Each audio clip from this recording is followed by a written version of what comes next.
Cameroun-Angola, dernier match des éliminatoires de la Coupe du Monde 2026. Ça s'est joué du côté de Yaoundé. Score final, 0 but partout. Et oui, les Lions indomptables n'ont pas pu dompter les Palancas Negras au terme d'un match mièvre. Voilà, un match sans saveur, un match... franchement, je ne veux pas dire que j'ai perdu mon temps, mais voilà, je suis un amoureux de foot. Je regarde peu importe le match, surtout quand ça concerne les Lions indomptables du Cameroun. Je vais toujours répondre présent, mais sur cette rencontre, il faut dire qu'il y a beaucoup de choses à redire. Après, ce match, c'est un peu le résumé de tout notre parcours de qualification pour la Coupe du Monde. Au final, on n'est pas qualifié directement. On devra passer par la case des barrages parce que voilà, on n'a pas bien fait les choses. Alors, déjà d'entrée de jeu, on va parler de cette rencontre-là, une rencontre où, sur les 15 premières minutes, on a une équipe du Cameroun assez conquérante qui avait le ballon, qui a essayé de presser haut. Ça s'est vu avec notamment l'occasion, cette tête ratée de Georges Kevin Koudou après la 5e minute de jeu sur un centre de Karl Etaillon qui a pris le couloir droit. Il adresse un magnifique centre. Koudou qui, voilà, il loupe le ballon de peu et derrière, voilà, le jeu était plus orienté vers la droite. Donc, on commençait dans l'axe, on allait vers la droite et puis ça se terminait par un centre. Force est de constater qu'il y avait il n'y avait pas de présence. Ça, je parle des 15 premières minutes. On manquait véritablement de présence dans la surface de réparation parce que Karl Etaillon, quand il dézonait, il réussissait à faire une déviation ou à conserver un peu la balle. Directement derrière, il n'avait pas cette, je ne sais pas si c'était un manque de vitesse ou je ne sais pas trop quoi, mais il n'était pas à la réception des centres.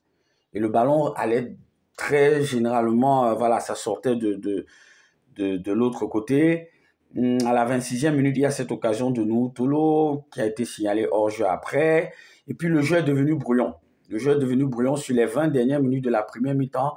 On a eu une grosse baisse d'intensité de la part des joueurs camerounais, expliquée aussi notamment par la façon dont les Angolais jouaient, parce que on a commencé avec un milieu de terrain où tu as Avon, Baleba et Zambo. Et les Baleba et Zambo, très souvent, se sont emmêlés les pinceaux. On ne savait pas qui devait se projeter, qui devait rester suivre la base arrière.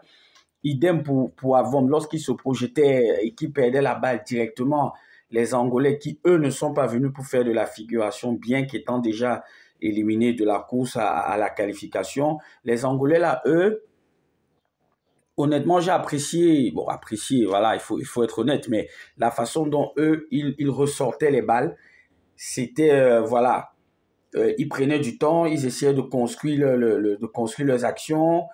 Ils venaient nous chercher haut sur plusieurs sorties de bas côté Cameroun. J'ai constaté qu'il y avait 5 joueurs angolais dans notre camp qui essayaient de nous presser, ce qui nous obligeait très souvent à jouer avec de longs ballons pour chercher Karl Etaillon. Et quand tu as Castellet, Tounou, qui n'ont pas cette précision au niveau de la passe longue, très souvent, le ballon revenait et une fois sur deux, on était battu. On était battu sur la conquête du deuxième ballon. Et c'est ce qui s'est passé sur les 25 ou 20 dernières minutes de la première mi-temps. C'est vrai qu'on a eu une occasion avec la tête de Castelletto à la 36e minute sur un coup franc tiré par Mbemou. Le ballon, voilà, il passe pas loin. Ensuite, il y a le coup franc. Il y a une occasion angolaise parce qu'ils sont procurés une occasion. Il y a un coup franc qui a été, il y a une tête, je pense, il y a une tête d'un joueur angolais qui a été détournée par nous. Tolo, le ballon termine sur la barre transversale du Cameroun. Là, on est à la 46e minute. Oui, on est déjà au temps additionnel de la première mi-temps. En somme, voilà aisément le résumé de la première mi-temps parce qu'il faut dire qu'après, il y a eu beaucoup de déchets, surtout de la part des milieux de terrain camerounais. Il y a eu beaucoup de duels perdus de la part de Mbemou et de Georges Kevin Koudou. Tu as un Karl Etaillon qui, sur certaines situations où il peut jouer facile, essaye de forcer. Tactiquement, au milieu de terrain, tu as un Zambo qui veut bien faire, mais lorsqu'il perd le ballon, il déséquilibre complètement le bloc.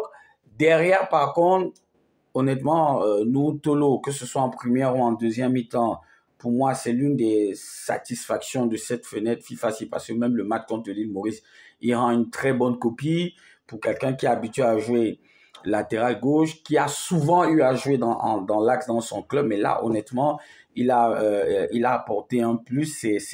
C'est une arme en plus pour les Lions indomptables. En deuxième mi-temps, on a l'occasion de Bryan Mbeumo à la 48e minute sur un centre de Naguida, magnifiquement sorti par le gardien angolais qui terminera par ailleurs homme du match. 57e minute, on a la grosse occasion d'Arthur Avom sur une balle qui prend à l'entrée de la surface de réparation, qui passe de près sur le poteau gauche du gardien angolais. À la 68e minute, il y a cette grosse frappe de Franz Ambouanguissa à l'entrée de la surface de réparation sortie par le gardien. Derrière, c'est-à-dire là, je te dis, on est entre la 48e et la 60e minute, c'est-à-dire la même chose qu'en première mi-temps. Donc, les 20 premières minutes de la première mi-temps et les 20 premières minutes de la deuxième mi-temps, on se procure des situations de but. Derrière, tu as le gardien qui, voilà, il fait le taf, il fait ce qu'il faut. D'ailleurs, c'est lui qui est l'homme du match de la rencontre. Mais après, tout comme en première mi-temps aussi, sur les 25 dernières minutes, on a plongé. Peut-être parce qu'il y a, moi je me dis qu'il y a eu cette impatience, on a envie de vite plier le match, et comme le but ne vient pas, et qu'en face tu as le gardien qui fait de bons arrêts, et des Angolais qui surtout au milieu de terrain nous ont causé quelques soucis, il y a la nervosité, il y a l'envie, il y a la précipitation. On a plusieurs situations où tu as un joueur qui peut faire une passe simple, qui peut jouer facile, mais il essaye de faire des trucs compliqués. Il essaie une transversale qui sort, il essaie un centre qui va au troisième poteau. Et j'ai toujours noté cette grosse absence dans la surface de réparation sur les centres, parce que on reproche souvent aux latéraux camerounais de ne pas faire assez de retrait, de centre en retrait, de centre dans la surface. Hier, Naguida en a fait pratiquement 4. Tchatchoua 2, donc là on va minimum à 6, sans compter ceux de Mbeumo et de Georges Kevin Koudou. Donc tu vas sur ce match, on a eu pratiquement 10 centres, mais il y a eu un gros manque de présence. C'est juste lorsque Karl et Ayons étaient là.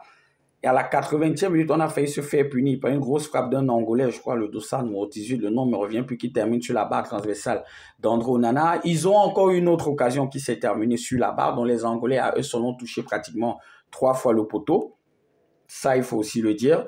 Derrière, tu as une occasion de Aboubakar Vincent qui est rentré à moins de 10 minutes de la fin du match. À la 95, l'occasion intervient à la 92e minute. Là encore, tu as le gardien angolais qui sort une parade sur sa ligne. Voilà. Il était dans un grand jour en état de grâce. Et puis voilà. Voilà le résumé simple un peu des temps forts de cette rencontre-là. Honnêtement, moi je dis les joueurs doivent prendre leurs responsabilités. C'est trop facile, on va dire l'entraîneur, d'aucuns vont dire la Fédé, d'aucuns vont dire le ministère des Sports, on va accuser X, Y, Z, mais les joueurs, ils doivent prendre leurs responsabilités. Sur cette rencontre, j'ai été très déçu par la copie rendue par certains joueurs, notamment Carlos Baleba, Franz Ambouanguissa, Bryan Mbeumo, pour ne citer que cela. C'est vrai, Georges Kevin Koudou m'a laissé encore un peu sur ma faim après la piètre prestation du match contre l'île Maurice, mais les joueurs 4, tu as des joueurs dans cette équipe qui sont des joueurs 4, qui n'arrivent pas à se transcender, qui lorsque le rythme baisse, n'arrivent pas à relancer la machine, à booster les partenaires. Et derrière, c'est facile pour des joueurs comme Avom. Lui, il a le ballon, il donne à Anguissa. Il se dit, bon, voilà, démets-toi avec, c'est toi le grand frère. Si ça ne vient pas, voilà, même eux, les jeunes joueurs, le moral, il est dans les chaussettes. Après, on ne va pas occulter la performance des Angolais, notamment de leurs gardiens, parce que les parades qu'il réalise sur sa ligne, je ne sais pas, c'est des parades réflexes. Il était dans un très, très bon jour. Et c'est comme ça qu'on fait un match nul où on s'attendrait notamment à une victoire. Après, il faut rappeler le contexte. Les joueurs, ils savent que s'ils gagnent et que le Cap-Vert gagne, la victoire, elle compte un peu pour du beurre, mais il fallait au moins s'assurer la deuxième place. Est-ce qu'ils ont joué avec ce découragement-là, ce dépit-là, en se disant, bon, oui, on sait que de toute façon, le Cap-Vert va battre les Swatini. Je rappelle qu'à la mi-temps, le Cap-Vert et Swatini, c'est 0-0. Peut-être c'est ça qui explique l'attitude des joueurs sur les 20 premières minutes de la deuxième mi-temps, où ils mettent le forcing entre la 45e et la 68e minute. Les mecs se créent 3 grosses occasions.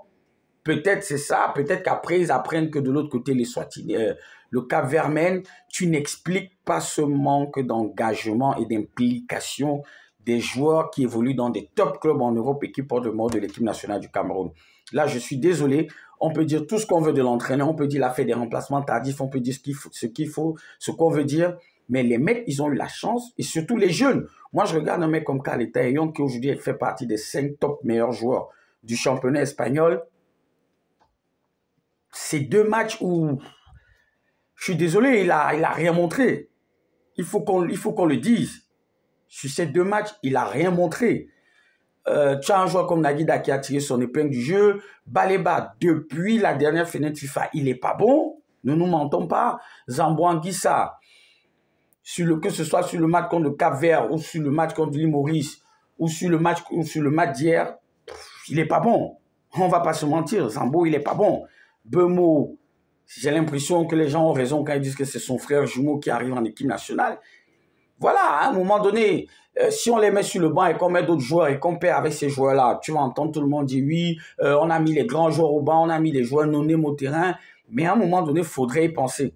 Et je dis à un moment, Marc Brice doit prendre ses responsabilités, lui aussi, et dire tu n'es pas bon, tu ne joues pas. Je préfère perdre avec des joueurs qui ont faim, qui ne donnent pas le résultat, que perdre avec des joueurs confirmés qui, sur le terrain, font du n'importe quoi. À un moment donné, ce sont eux les Camerounais, ce sont eux qui doivent mouiller le maillot, ils doivent avoir envie d'aller à cette Coupe du Monde. Après, il faut aussi dire la vérité, on aurait gagné ce match 10-0, on ne serait pas qualifié directement, on serait toujours passé par les barrages. Mais ça, il faut frapper fort et dire les joueurs, à un moment donné, ne s'impliquent pas assez.